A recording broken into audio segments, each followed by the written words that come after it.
Shalom Bapak Ibu sekalian. Pada kesempatan kali ini kita akan belajar satu kebenaran yang harus kita mengerti. Sebab banyak orang yang tidak mengerti menjadi bingung melihat respon dari gereja, dari orang-orang percaya, dari para pengkhotbah, dari seluruh umat Tuhan di dunia ini. Responnya macam-macam. Bagaimana meresponi adanya virus COVID-19 ini? Tema dari topik kita kali ini adalah menengking COVID-19, virus COVID-19. Alkitabiahkah? Kita harus mempunyai sikap hati yang benar dalam segala hal di hadapan Tuhan. Harus berkenan di hadapan Tuhan. Jadi jangan sampai kita membahas topik ini dipikir mau menyerang siapa-siapa. Tidak sama sekali. Coba kita baca dahulu firman Tuhan 1 Korintus 10 ayat 31. 1 Korintus pasal 10 ayat 31. Aku menjawab, jika engkau makan atau jika engkau minum, atau jika engkau melakukan sesuatu yang lain, lakukanlah semuanya itu untuk kemuliaan Allah. Demikian juga khotbah ini. Demikian juga pada kesempatan ini kita akan lakukan bersama untuk kemuliaan Tuhan. Amin. Oke. Nah, jadi jangan sampai di antara kita menganggap ini adalah untuk menghakimi. Tidak. Ya, kita harus katakan yang benar adalah benar, yang salah adalah salah, supaya kita semua belajar kebenaran dan tidak mengulangi kesalahan yang sama. Pastikan mendengar sesi ini sampai selesai. Sebab biasanya orang yang mendapat sepotong informasi akan mengakibatkan dia mendapatkan kesimpulan yang salah. Jadi harus lengkap. Sebab kebenaran itu lengkap dan utuh, tidak boleh dipotong. Apalagi digoreng-goreng supaya berubah konteksnya. Kalau yang suka menggoreng jelas itu jahat. Biasa membuat hoax. Ya. Dalam situasi pandemi seperti ini, memang ada beberapa respon yang kelihatan banget. Teologi seseorang atau suatu aliran, ya. Ketidakmengertian ini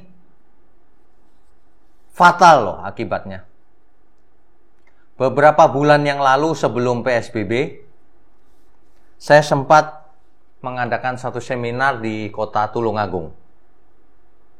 Nah, di situ ada seseorang yang tidak setuju dengan apa yang sedang kita khotbahkan. Ia berkata begini, ia tidak setuju dengan adanya protokol kesehatan. Bahwa kita harus pakai masker, bahwa kita harus menjaga jarak, bahwa kita harus cuci tangan. Ia sangat tidak setuju. Alasannya kelihatannya sangat rohani. Ia berkata bahwa kan kuasa Tuhan lebih besar, Pak, dari segalanya, apalagi cuma virus. Ini sepintas terdengar rohani. Pernyataan ini sebenarnya tidak salah. Memang Tuhan kita lebih besar. Semua yang ada di dunia ini ciptaan Tuhan. Tetapi konteksnya salah. Ia berharap dunia ini mudah dikontrol hanya dengan menyebut nama Tuhan. Ia berharap solusi dunia ini sederhana, menyebut nama Tuhan Yesus saja. Tapi apa yang terjadi? Hari ini Tulungagung pun diserang oleh virus COVID. Gereja pun tutup. Orang-orang pun memakai masker sebagian besar. Coba, kan tidak cocok apa yang dikatakan tadi. Malah menjadi sandungan. Teman-teman kita banyak yang kena virus dan akhirnya tidak tertolong lagi. Coba kalau yang mengatakan itu hari ini tetap ngotot, bisa kena virus loh. Kebenaran itu sesuai dengan fakta. Ya, sesuai Alkitab. Ini yang salah bukan Alkitabnya, yang salah manusianya. Tidak bisa membaca Alkitab sesuai konteksnya. Ngotot maunya sendiri, padahal tidak mengerti.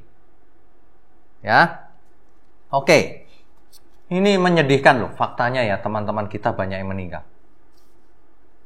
Hamba Tuhan, jemaat, teman saya sendiri juga. Dulu sebelum PSBB, teman saya masih bersama saya, tapi hari ini sudah dipanggil pulang oleh Bapa di surga. Karena virus ini. Bahkan gereja-gereja tutup kan? Mengapa demikian? Apakah kuasa Tuhan tidak ada atau bagaimana? Nah, inilah yang manusia suka salah mengerti. Tuhan kita itu tak terbatas kuasanya. Bisa menciptakan dari yang tidak ada menjadi ada. Kalau cuma virus itu kecil sebenarnya. Tapi kenapa dibiarkan? Ini kita harus belajar sebagai umat Tuhan. Apa kata Alkitab sebenarnya?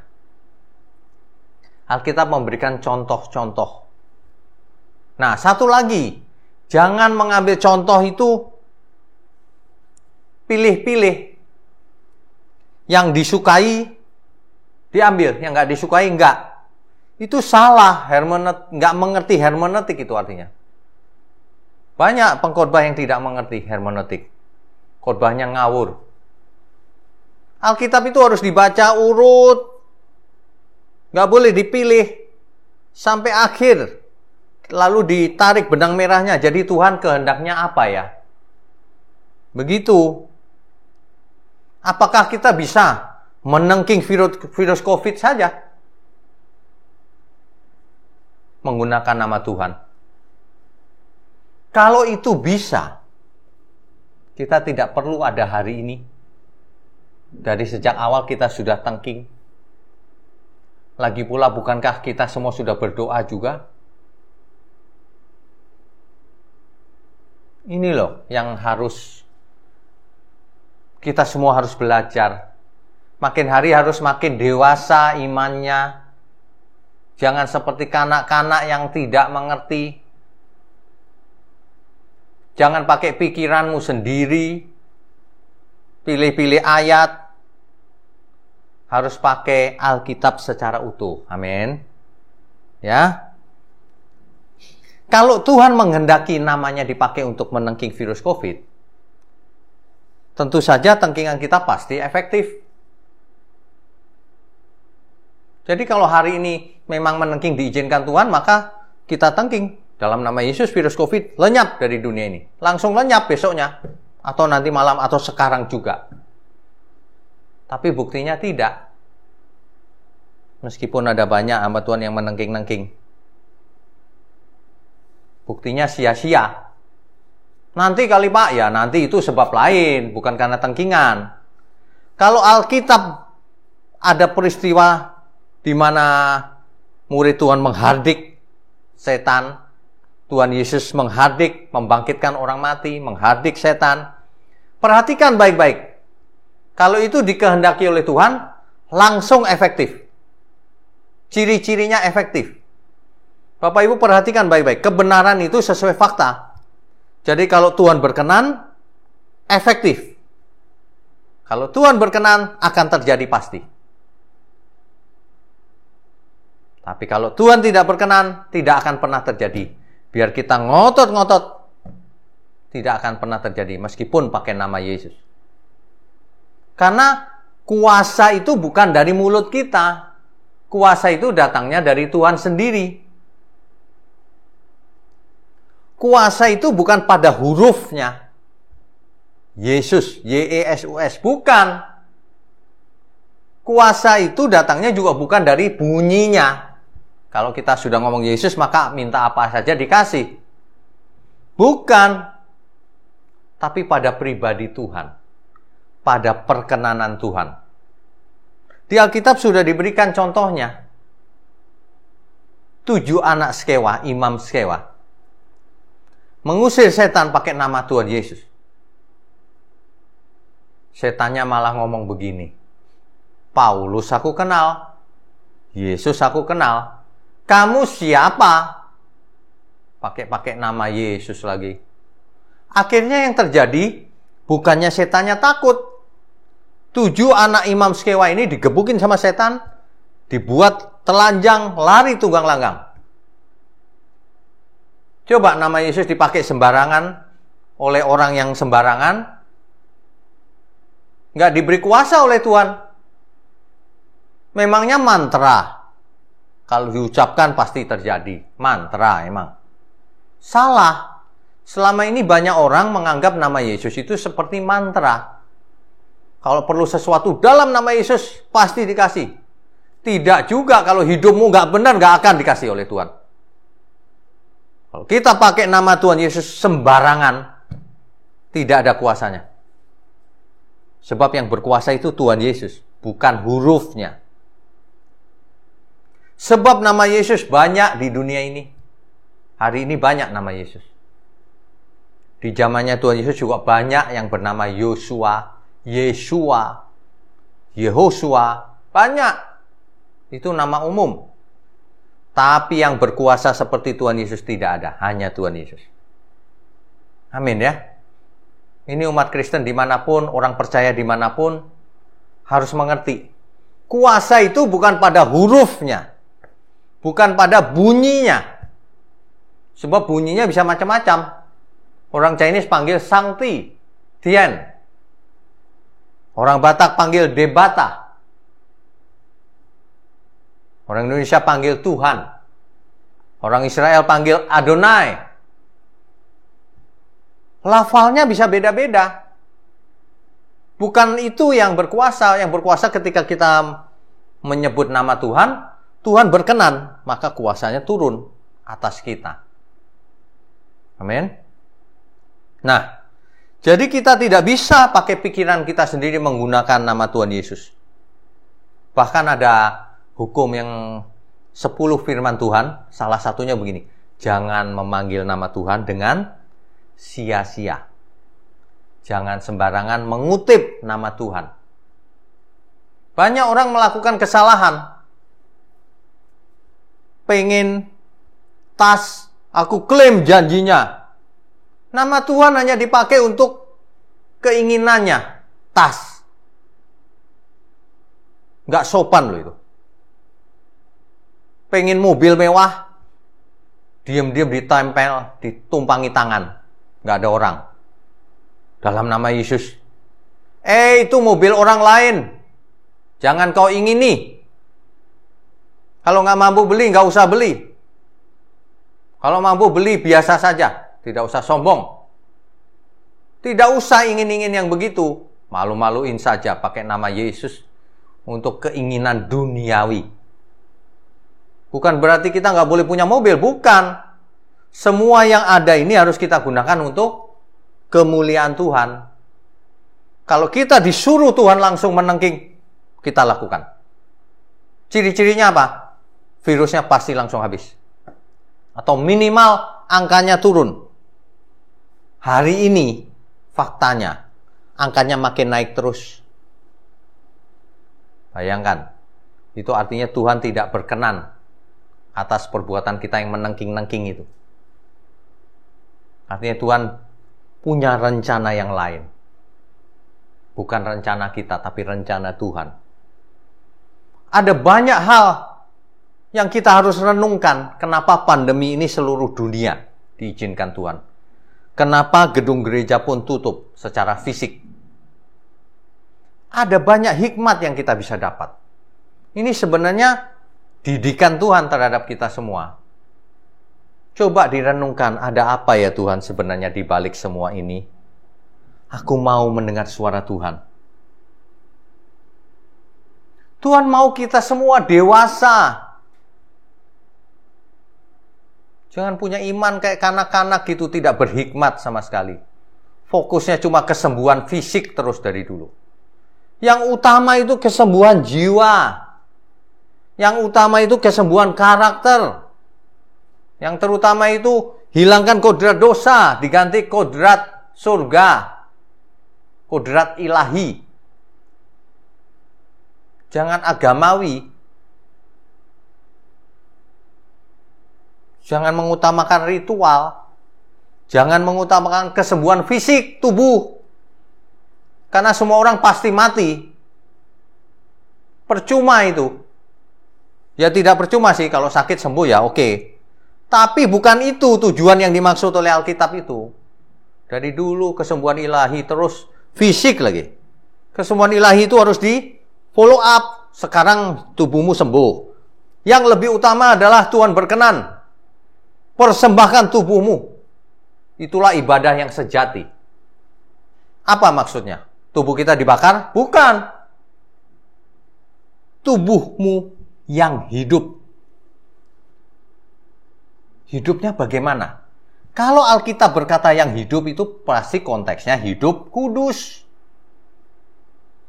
Ingat, kuduslah kamu sebab aku kudus. Hidup kudus itulah ibadah yang sejati. Bukan fokusnya kesembuhan ilahi fisiknya saja, bukan. Tapi kesembuhan ilahi karakternya, kodratnya. Ya, banyak orang tidak mengerti. Di Alkitab dicomot yang cuma kesembuhan fisik toh. Kok bisa ya? Padahal Tuhan Yesus tidak mengutamakan kesembuhan fisik. Masa Pak? Ya. Ketika Tuhan naik ke surga, terjadi kesembuhan fisik beberapa kali. Tapi setelah itu para rasul mengalami mujizat atau tidak? Ketika dibunuh. Tidak ada pertolongan dari Tuhan. Lalu bagaimana? Yang begitu nggak pernah dibahas. Yang dibahas waktu berbuat mujizat. Padahal Tuhan berkenan ketika membuat mujizat maupun yang para rasul mati. Sebab dengan kematian itulah iman mereka terbukti sempurna. Kalau cuma sembuh terus hura-hura, terus mengucap syukur, ya semua orang juga begitu. Tapi bagaimana iman yang sempurna itu? Gak baca Alkitab sih. Pilihannya perjanjian lama terus ayat-ayatnya. Gak mau belajar, gak mau bertobat. Kristen itu pusatnya di perjanjian baru, ajaran Tuhan Yesus. Jangan ngarang-ngarang sendiri. Ya. Jadi kuasa Tuhan itu bukan pada lafal atau hurufnya, pada perkenanan Tuhan, pada pribadi Tuhan. Ya. Jadi boleh nggak kita meniru caranya Tuhan Yesus secara harafiah, suka-suka kita gitu? Ya tentu tidak. Wah, aku mau milih nih. Tuhan Yesus waktu itu menyembuhkan orang buta dengan cara meludah ke tanah. Aku mau niru, ada orang buta tuh kelihatannya di depan rumah. Lalu kita meludah. Boleh begitu? Kalau boleh, dunia ini sederhana, gampang solusinya. Kita ini harus punya iman yang benar loh. Ya. Boleh membangkitkan orang mati suka-suka kita pakai nama Yesus? Orang kalau sudah mati karena dipanggil Tuhan, memang dipanggil Tuhan, lah kok kita keberatan dia mati, mau dibangkitkan lagi? Nggak boleh dikubur, dibangkitkan, didoakan, ditengking-tengking. Seperti Yesus menengking katanya. Akhirnya mati juga, nggak bakalan bangkit. Kenapa? Karena Tuhan tidak berkenan. Kalau Tuhan berkenan, ya bangkit sebenarnya. Ciri-ciri kebenaran itu sesuai faktanya. Jadi Tuhan berkenan atau enggak, cek saja faktanya. Sesuai yang diklaim atau tidak. Bangkit benar enggak? Kalau enggak berarti kamu yang ngarang-ngarang. Karena Tuhan tidak pernah bohong. Menengking virus COVID, turun nggak angkanya? Kalau tidak, berarti Tuhan tidak berkenan. Meskipun niru-niru caranya Tuhan Yesus. Ya. Saya tahu kita pun telah banyak berdoa terhadap virus COVID ini. Dan kita semua berharap pandemi ini akan segera berakhir. Ya. Tapi kita harus tetap mendahulukan kehendak Tuhan. Jangan kehendak kita yang ditonjok-tonjokkan, ngotot-ngototan. Kehendak Tuhan. Coba kita belajar peka mendengar kehendak Tuhan. Mendengar suara Tuhan. Ya. Indonesia itu berdasarkan catatan, tadi saya sempat periksa grafiknya. Grafik pandemi di Indonesia itu naik terus loh, saudara. Artinya apapun yang kita doakan selama ini belum efektif. Coba kita berpikir, mungkin ada maksud Tuhan di balik ini. Sebab kalau Tuhan mau membinasakan virus sederhana, itu mah kecil. Kenapa dibiarkan Tuhan naik terus? Ada maksud Tuhan. Ya. Seorang pendeta di Amerika Serikat di tanggal 11 April yang lalu, 2020, itu meninggal karena virus COVID. Padahal, ia baru saja mengklaim bahwa kuasa Tuhan lebih besar. Sebenarnya klaim dia tidak salah, benar. Tuhan itu lebih besar, benar. Tetapi keputusannya bukan di dia. Keputusannya ada di Tuhan. Apakah Tuhan akan melindungi umatnya dari COVID ini? Atau bagaimana? Keputusan ada di tangan Tuhan. Saya juga percaya Tuhan pasti melindungi kita. Tapi saya juga percaya bahwa kita pun harus bertanggung jawab atas hidup kita. Supaya hidup kita menjadi ibadah yang sejati. Ya. Nah, kalau ternyata teman-teman kita yang pendeta pun kena virus COVID dan meninggal loh, pasti pernah didoakan juga, nggak mungkin enggak. Bahkan kemungkinan besar pakai bahasa roh juga. Pakai minyak urapan juga. Pakai macam-macam cara juga. Ditengking-tengking juga. Tapi rupanya tetap dipanggil pulang oleh Tuhan. Sebab keputusan ada di tangan Tuhan. Bukan di tangan kita. Ya. Jadi jangan sembarangan menggunakan nama Tuhan. Kita harus hormat kalau pakai nama Tuhan. Makanya orang Israel panggilnya Adonai, Tuhan. Jangan sembarangan dikit-dikit nama Tuhan Yesus dipanggil. Kesandung batu pakai nama Tuhan Yesus katanya. Ini banyak sekali salah kaprah loh. Pada kesempatan ini saya sebagai hamba Tuhan, mari kita belajar sama-sama ya. Bapak Ibu jangan tersinggung, bukan maksud kita untuk menyinggung siapapun. Mari kita belajar sama-sama. COVID ini diizinkan Tuhan tentu supaya kita pun belajar. Sebab Tuhan turut bekerja dalam segala hal untuk mendatangkan kebaikan. Roma 8 ayat 28. Amin. Kalau kita percaya bahwa Tuhan bekerja dalam segala hal untuk mendatangkan kebaikan, kita tentu percaya pandemi ini pun untuk kebaikan kita bersama, supaya kita imannya makin dewasa. Banyak orang sulit menerima ini sebenarnya, karena tidak membaca Alkitab lengkap. Nanti ya kita lihat ya bagaimana Alkitab mendefinisikan iman yang benar, iman yang dewasa. Kan saat ini banyak orang diajari kalau iman yang benar itu, aku klaim janjinya pasti dikasih. Iman dihubungkan dengan keinginan dan dikabulkannya doanya atau klaimnya itu. Iman dijadikan seperti itu hari ini. Padahal iman yang benar, iman yang seperti Tuhan Yesus, yang seperti Rasul Paulus, yang seperti ditulis di Habakuk, yang seperti ditulis di Ibrani. Ada banyak, tapi nggak mau baca ayat-ayat yang seperti itu. Ya, kalau teman-teman kita meninggal karena COVID, apa mereka tidak beriman? Kan bukan begitu artinya. Apakah mereka kurang berdoa? Apa mereka tidak berbahasa roh atau kurang? Apa Tuhan tidak berkenan atas hidup mereka? Tidak juga, mereka adalah teman-teman kita yang tulus mencari Tuhan. Jangan pernah berpikir begitu ya. Tentu ada maksud Tuhan. Ya, oke.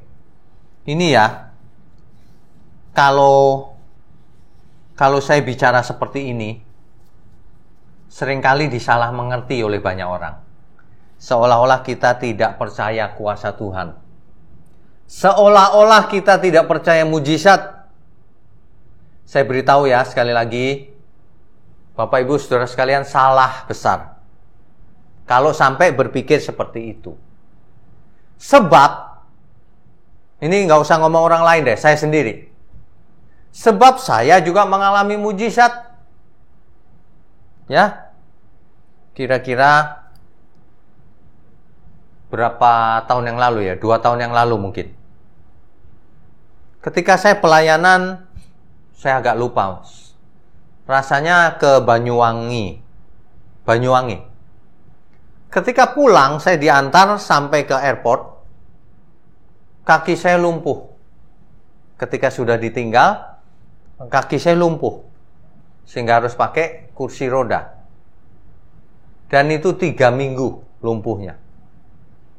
Sudah dipijit oleh yang ahli. Setiap dipijit, enak. Tapi besoknya begitu lagi. Enak begitu lagi 2 kali. Hari itu, pagi itu saya masih ingat. Saya jalan pun merangkak, saudara. Dalam keadaan merangkak itu. Ini ceritanya panjang, tapi singkat katanya begini. Ketika saya sudah kesakitan, saya tengking itu kaki saya. Saya percaya nama Tuhan berkuasa, pribadi Tuhan berkuasa. Saya tengking dalam nama Yesus, penyakit keluar. Seketika itu juga saya berjalan. Sampai hari ini saya sembuh. Jadi jangan berpikir kita tidak percaya mujizat. Kita mengalami berkali-kali. Tetapi fokus hidup ini bukan mengalami mujizat. Fokus hidup ini adalah mengalami perubahan. Metamorfosis. Metanoia, perubahan pikiran. Metamorfosis, perubahan kodrat. Seperti ulat menjadi kupu-kupu yang indah. Ulat yang menjijikkan menjadi kupu-kupu yang indah.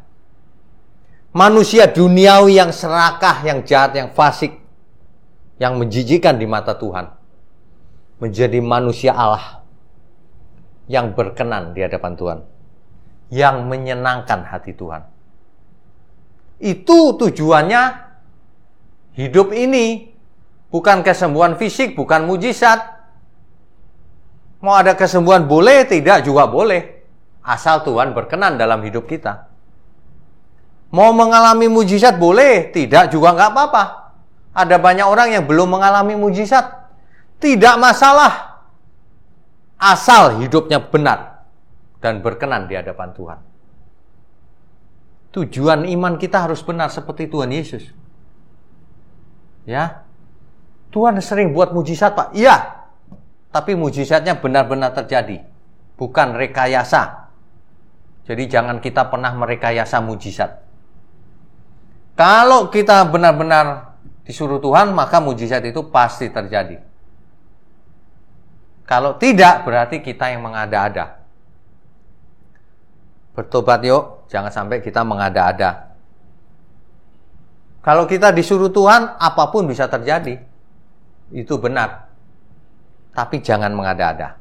Dan jangan membuat itu tujuan sebagai tujuan. Mujizat kesembuhan fisik bukan tujuan.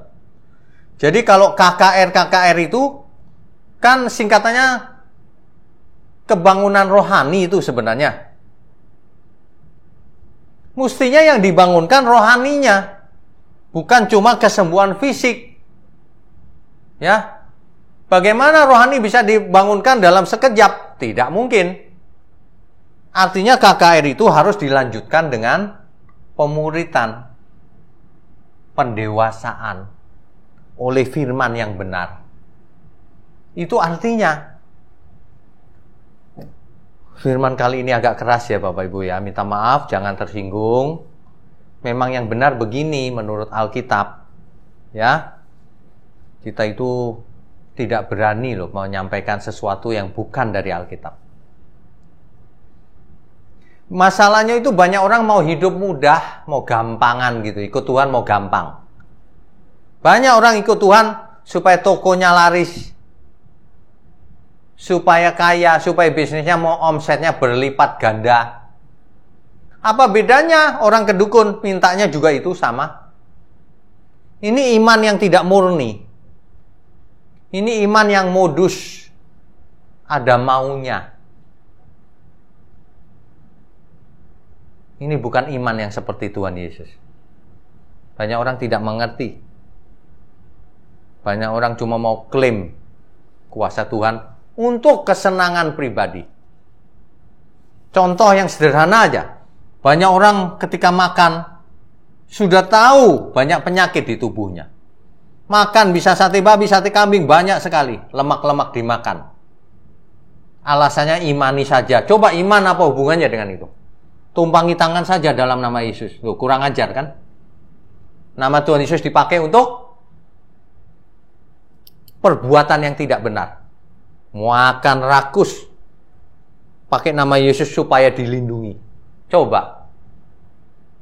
Benar-benar ini. Banyak orang tidak mengerti sih. Akibatnya sakit jantung. Makanya banyak hamba Tuhan sakit juga. Karena sebenarnya mungkin dulunya tidak mengerti ya, salah makan. Tapi kalau kita sudah mengerti sekarang, bertobat dalam segala hal, termasuk makan minum.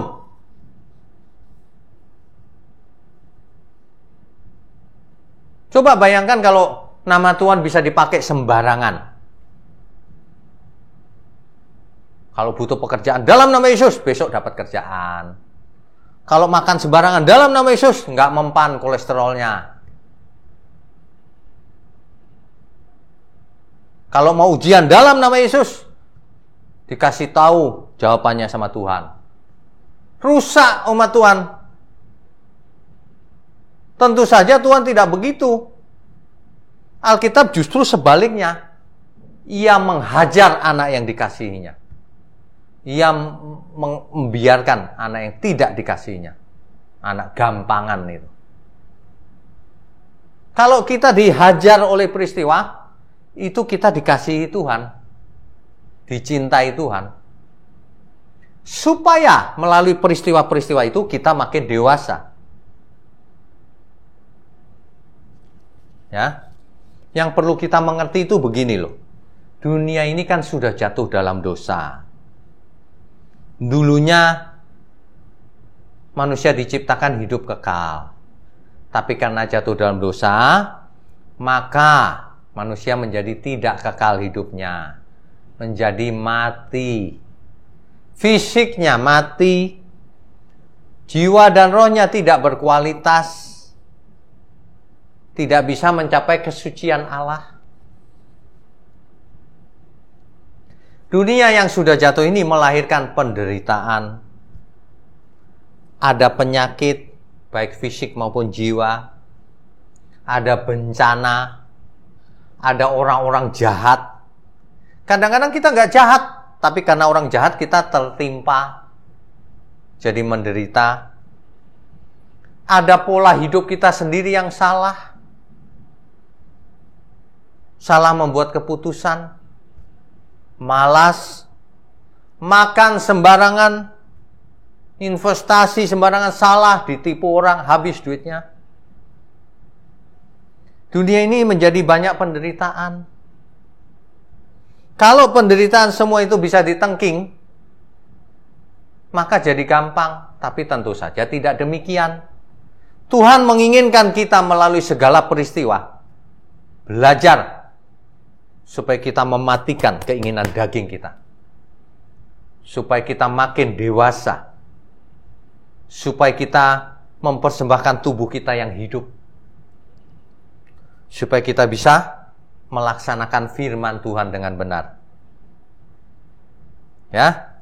Nah, yang perlu kita ingat lagi adalah Tuhan itu berdaulat mutlak. Jadi kalau itu diizinkan Tuhan, artinya Tuhan ingin kita belajar dari kejadian itu. Sebab kalau Tuhan mau tolong kita, pasti bisa. Tapi terkadang diizinkan Tuhan supaya kita belajar atas peristiwa itu. Amin ya. Ini kita nggak kapok-kapoknya dari dulu. Pakai pikiran sendiri.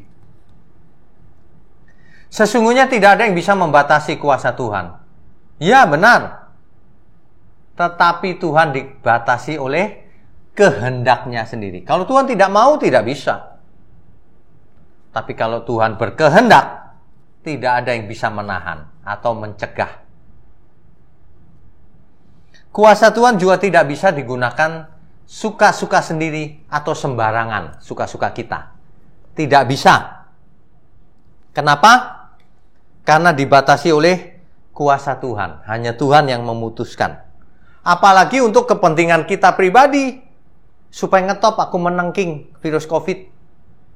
Nanti kalau virus COVID-nya sudah menurun, ngaku-ngaku itu gara-gara aku tuh, doaku tuh. Nah, yang begitu-begitu Tuhan bakalan tidak berkenan. Sederhana, kita cocokkan saja dengan fakta. Kalau angka COVID setelah ditengking makin naik, berarti tengkingan itu tidak efektif. Tapi kalau ditengking lalu menurun, nah itu efektif. Ya, ini bukan membicarakan siapa-siapa loh. Ini kita sedang belajar supaya kita tidak mempraktekkan sesuatu yang berdasarkan pikiran sendiri. Yuk kita bertobat yuk sama-sama, ya. Minta maaf kalau ada yang tersinggung. Tapi ini benar. Saudara atau bapak ibu sekalian yang mesti bertobat. Bukan firmannya yang dirubah, bukan. Kitalah yang mesti berubah. Kita manusia yang mesti berubah. Ingat ya, kuasa Tuhan bukan pada hurufnya. Bukan pada bunyinya. Kalau sudah ngomong Yesus pasti dikabulkan. Tidak. Bukti di Alkitab tidak demikian. Kalau Tuhan berkenan, pasti terjadi. Tapi kalau Tuhan tidak berkenan, biar ngotot-ngotot pakai nama Yesus, tidak akan dikabulkan oleh Tuhan. Karena kedaulatan mutlak ada di tangan Tuhan. Ya, oke. Jadi karakter manusia itu, ya, karakter manusia itu jangan sampai rusak gara-gara salah mengerti firman. Mau hidup gampang pakai nama Tuhan Yesus. Justru dengan beriman kita makin takut pakai nama Tuhan. Kita makin menghormati nama Tuhan, tidak memakai sembarangan. Inilah yang kita harus bertobat semuanya. Yuk kita bertobat dari segala keinginan kita.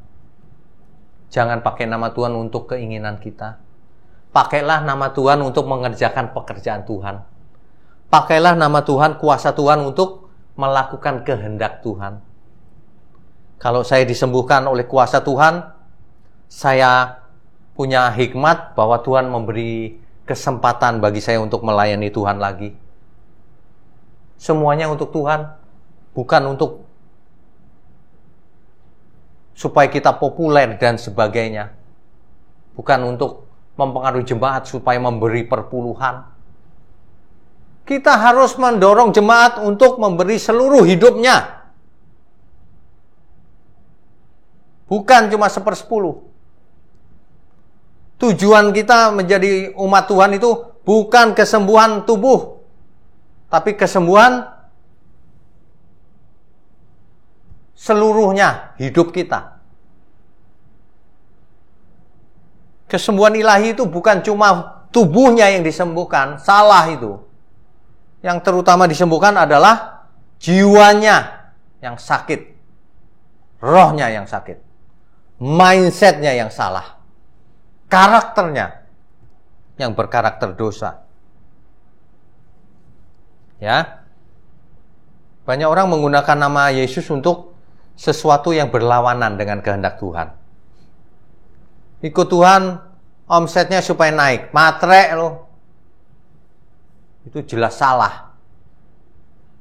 Kita sukses ya, tapi untuk Tuhan. Prioritas Tuhan itu bukan kesembuhan fisik, tapi kesembuhan karakter. Kesembuhan manusia dari kodrat dosa.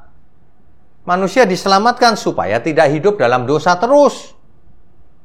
Manusia diselamatkan supaya ia tidak hidup menurut daging lagi, tapi hidup menurut roh. Ya. Tuhan bisa intervensi, benar. Kalau itu menyangkut pekerjaan Tuhan, Tuhan bisa intervensi. Itu pun jangan pakai pikiran sendiri. Ciri-cirinya sederhana, Bapak Ibu, seperti saya sudah ulang-ulang. Kalau seseorang disuruh Tuhan, maka itu pasti terjadi. Kalau seseorang bernubuat, itu pasti terjadi. Kalau tidak, berarti itu bukan disuruh Tuhan. Misalnya, saya berkata begini. Ini misal ya. Minggu depan, saudara, COVID akan hilang. Nah, ternyata minggu depan masih ada, berarti saya bohong.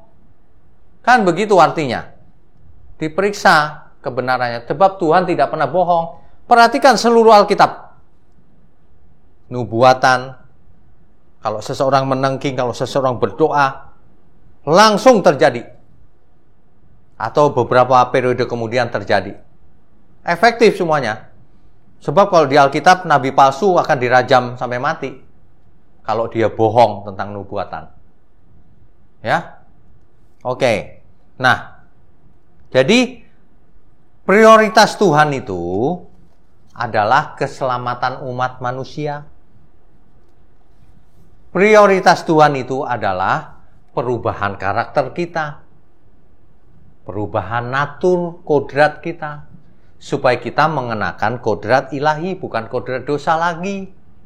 Kalau tubuh kita makin lemah setelah bertambahnya umur atau sakit tertentu, tidak masalah mau sembuh, terima kasih Tuhan. Tidak sembuh pun terima kasih, asal Tuhan berkenan dalam hidupku. Ada amin? Ya. Nah, sekarang kita renungkan baik-baik. Bait Allah diizinkan hancur oleh Tuhan. Apakah bangsa Israel ketika itu tidak berpuasa, berdoa, menengking? Tentu saja mereka meratap. Tapi Tuhan sengaja loh. Kenapa? Karena itu harus terjadi. Mengapa? Supaya umat Tuhan belajar kebenaran. Supaya umat Tuhan tidak mengkultuskan gedung. Sebab tubuh kita lah bait Allah yang sesungguhnya. Roh Allah tinggal dalam diri kita sekarang. Ya. Berapa hari yang lalu kita lihat gereja Hagia Sophia sudah tidak menjadi gereja lagi. Banyak orang terganggu. Ya disayangkan sih memang. Tapi saya percaya itu pun dalam izin Tuhan. Kenapa? Lagi-lagi supaya orang tidak mengkultuskan bangunan. Sebab gereja yang sesungguhnya adalah kita semua, orang-orang percaya yang berkarakter ilahi. Yang kalau menyebut nama Tuhan dengan hormat, tidak berani menggunakan nama Tuhan sembarangan. Ya. Banyak gereja di Belanda juga hari ini jadi kafe, jadi sport center, jadi rumah ibadah agama lain, ya kan? Itu diizinkan Tuhan juga, nggak masalah. Tetapi ingat, Tuhan tidak pernah meninggalkan manusia. Manusialah yang meninggalkan manusia. Tuhan. Jadi kalau di Belanda makin banyak orang yang tidak percaya Tuhan, berarti yang meninggalkan Tuhan manusianya, bukan Tuhan yang meninggalkan manusia. Ingat hukum tabur tuai. Ya. Para rasul mati syahid, tidak ada mujizat di awal-awal gereja.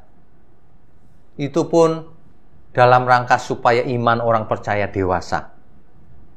Sebenarnya Tuhan sedang mengajar kita dalam segala peristiwa. Ya. Nanti Bapak Ibu bisa dibaca di rumah. Ibrani pasal 11 seluruhnya tentang iman yang benar. Habakuk 3 ayat 17. Meskipun pohon ara tidak berbunga, meskipun keadaan semuanya tidak sesuai kehendak kita, tapi kita harus tetap memuji Tuhan. Tapi kita harus tetap percaya Tuhan. Tapi justru dengan itu kita akan tetap teruji imannya. Ya. Ada banyak sekali. Tuhan Yesus sendiri bahkan berkata begini, kalau bisa cawan ini berlalu, tapi kehendakmu yang jadi. Rasul Paulus juga sama. Ada penyakit dalam tubuhnya. Ada iblis menggocoh dirinya. Ia sudah meminta Tuhan 3 kali supaya mengusir setan itu. Tapi tidak dikabulkan oleh Tuhan. Sengaja tidak dikabulkan. Lalu Rasul Paulus mengerti bahwa supaya ia tidak sombong, supaya ia selamat. Hari ini kita menghadapi virus COVID yang angkanya makin tinggi. Kita harus tahu, ini pun diizinkan Tuhan. Supaya kita melatih iman kita, supaya kita tidak berpikir secara mistis. Melawan virus pakai minyak urapan, melawan virus pakai garam, melawan virus pakai Alkitab mistis. Supaya kita bertanggung jawab atas hidup kita, menjadi teladan. Tentu saja ada kasus-kasus tertentu yang spesial, ya. Supaya kita makin punya beban. Ada banyak orang kesulitan di masa sekarang ini secara ekonomi. Supaya kita punya beban untuk menjadi roti yang terpecah, anggur yang tercurah. Supaya kita mempraktekkan iman kita dengan benar. Ya? Bapak Ibu? Ada amin? Jangan dikit-dikit klaim janjinya, tengking sana, tengking sini. Yang lebih penting itu kita semua imannya harus benar. Kalaupun kita harus mati, itu pun harus dalam perkenanan Tuhan. Mati adalah keuntungan. Buktikan kalau kita punya iman yang benar. Ya. Kita sudah mendengar, inilah firman yang benar. Sekali lagi, kita harus punya sikap hati yang benar. Jangan kalau mendengar firman, oh itu sedang menyinggung saya itu. Tidak, Bapak Ibu. Coba diulang-ulang mendengar firman ini dengan netral. Coba merendahkan hati, bertobat lagi. Coba dipelajari firman ini secara lengkap dari awal sampai akhir sekali lagi, agar didapat konteks yang utuh. Jangan mengambil video ini nanti sebagian kecil. Nanti meleset dan Bapak Ibu menjadi jahat kalau mengutip sebagian. Sesungguhnya kebenaran yang murni mengubah kita semua. Amin. Amin. Bapa di surga, terima kasih untuk firman-Mu. Kami percaya firman ini didengar oleh banyak orang di seluruh dunia. Dan kami percaya semua orang yang tulus hati, rendah hati, akan diubahkan oleh firman ini.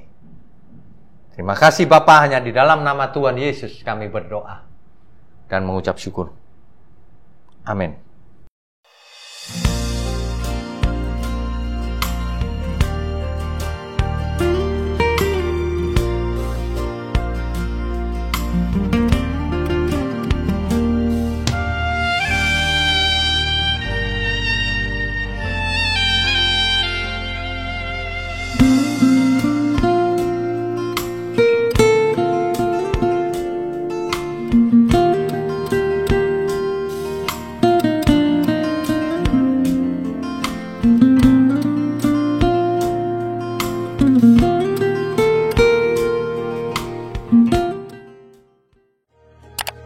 subscribe channel Truth.id dan aktifkan lonceng notifikasi untuk mendapatkan informasi seputar live streaming dan video khotbah terbaru. Posisi tombol subscribe berada di kanan atas channel kami dan jangan lupa nyalakan loncengnya.